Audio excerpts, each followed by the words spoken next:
Hi everybody, welcome. Thank you for your support and a quick reminder to subscribe if you haven't yet, and so on and so on. You know the story by now.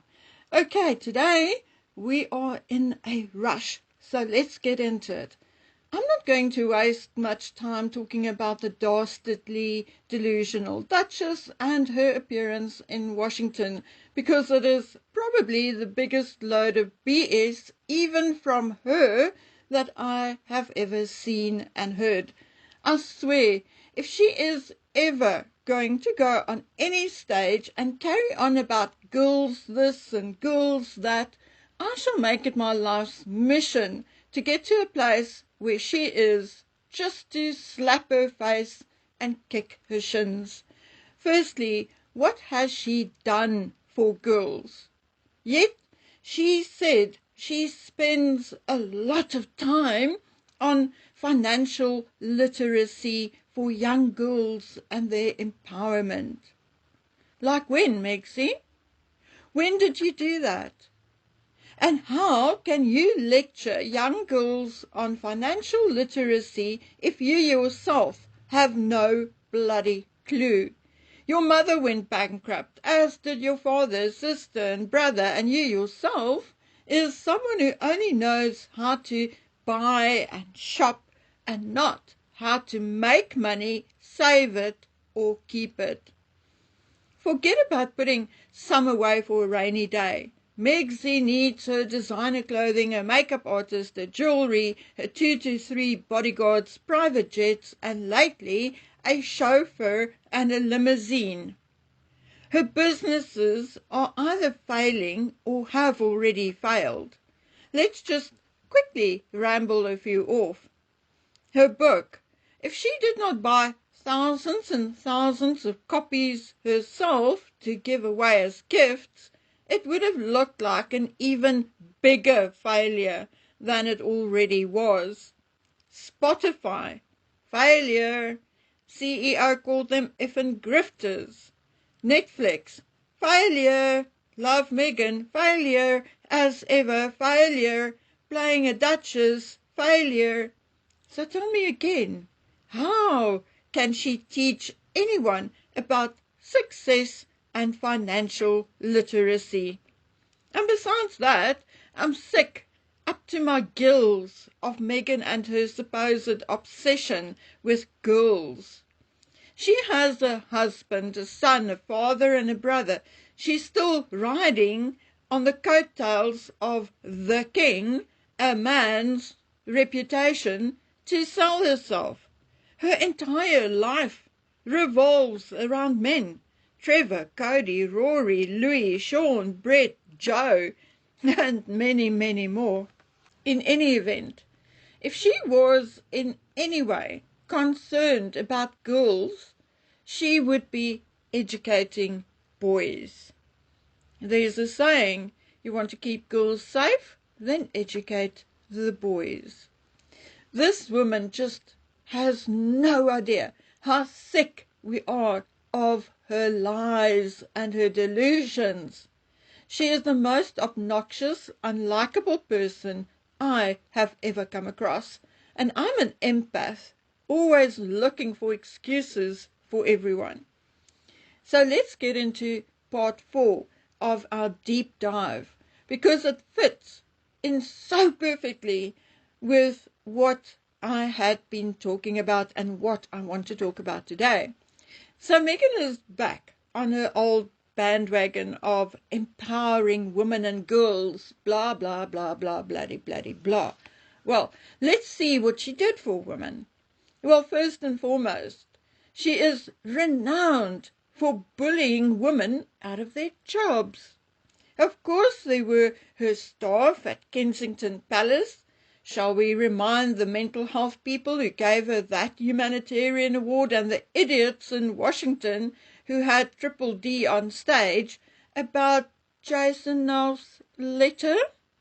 Let me quote from Jason Knowles' letter to William's private secretary. I am concerned that the Duchess was able to bully 2 PAs out of the household last year. The treatment of X was totally unacceptable. The Duchess seems intent on always having someone in her sights. She is bullying Y and seeking to undermine her confidence. We have had report after report from people who have witnessed unacceptable behavior towards Y. I mean, goodness, that letter became evidence in a court of law. So do not even try to tell me it is not true. And Megan trying to tell us it was not true and she was the one being bullied is just utter rubbish, utter tripe. One of her many, many, many lies. Then she walked out on women waiting for her at that Fiji market because the UN women were also there. Look how she ghosted her besties when they no longer served her. And don't ask me about it. Go ask Nanaki Pretty, ask Jessica Mulroney, and many, many others. But all of them women. Okay, also, we know that DHS stands for Department of Homeland Security. And we know that they are the ones protecting Harry's visa file. But we all missed something in their last pleading in the Heritage Foundation's case against them. And that is that they said that Harry's file and attachments are 2,000 plus pages. 2,000? I mean, even if it was 1,000, I would still go, really? Why? Well, it is because it is not just about his visa application. It is because there had been some, how do I put this and put it safely? Let's say Harry and Meghan had been watched or kept an eye on, and there are 2 complaints or unlawful conduct stemming from their stay at Tyler Perry's mansion. The one I know about and I've known about for some time or heard about before, and the other came as news to me. The one was against Meghan, something like pushing someone in a swimming pool, and the other against Harry. How these complaints were made to go away, I'm not sure.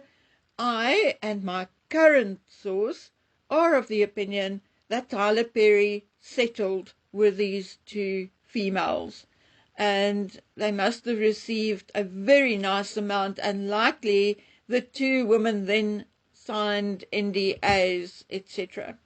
Again, women who were treated like dirt by Meghan and under her watch. Now, I'll be here until tomorrow. If I have to list and talk about every woman and girl Meghan abused mentally, emotionally, and yes, even physically, and most of it is in the public domain. But people seem to have very short memories. I mean, very short, disgustingly short. How on earth could this woman and her handbag husband, Harry, Triple H, receive a humanitarian award? How? But before I move on, let me stick to the subject at hand for a while. You see, we sort of know of the women and girls Meghan bullied and ghosted herself. But what we do not specifically know about are the women and girls who were harassed and bullied by the Sussex squad on the instruction and at the request of Meghan herself. Or do you think she only paid some of them to wax lyrical about her on X? No. Then she would have paid all her fans in the squad. But she doesn't.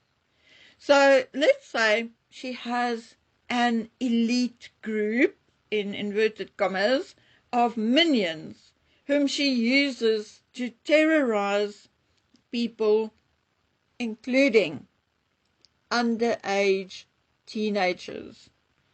She does not care if someone calls her out on Instagram or TikTok or even X. She puts either her staff or her squaddies onto them in order to terrorize them. Christopher Boozy being one of those. Yes, indeed, one of those who had done and said the most awful things on behalf of the devilish, delusional Duchess. And if ever there would come charges, we would be talking criminal intimidation, incitement to violence, stalking, and a list as long as my arm of possible charges. And you know what? Meghan does not instruct her minions to find out how old these people are, and thus among those harassed are a few minors. So I guess if they really wanted to, they could add child endangerment and abuse. Did you hear that, Megsy? Yeah, you know, Triple D.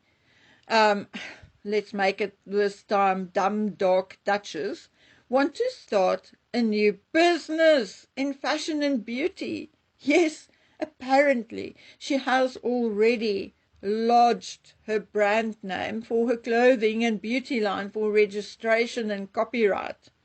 Meghan has already had meetings with the new editor of American Vogue, Chloe Mell, at the Whitby Hotel.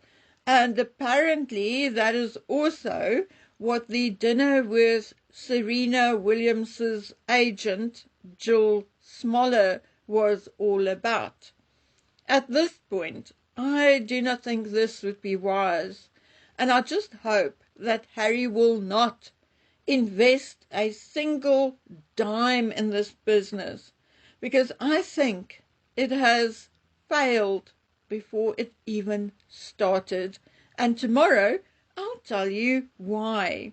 But all I'm going to say now, so that you don't go biting your nails before tomorrow's episode, I think more is going to come out, and I do not think a single person will be willing to spend a dime on anything Megsy attaches her name to, because there are certain things which cannot be overlooked ever by anybody, male, female, right, left, black, white, or anything in between. Okay, guys, I'm going to leave it here for now. I will see you guys tomorrow. Bye.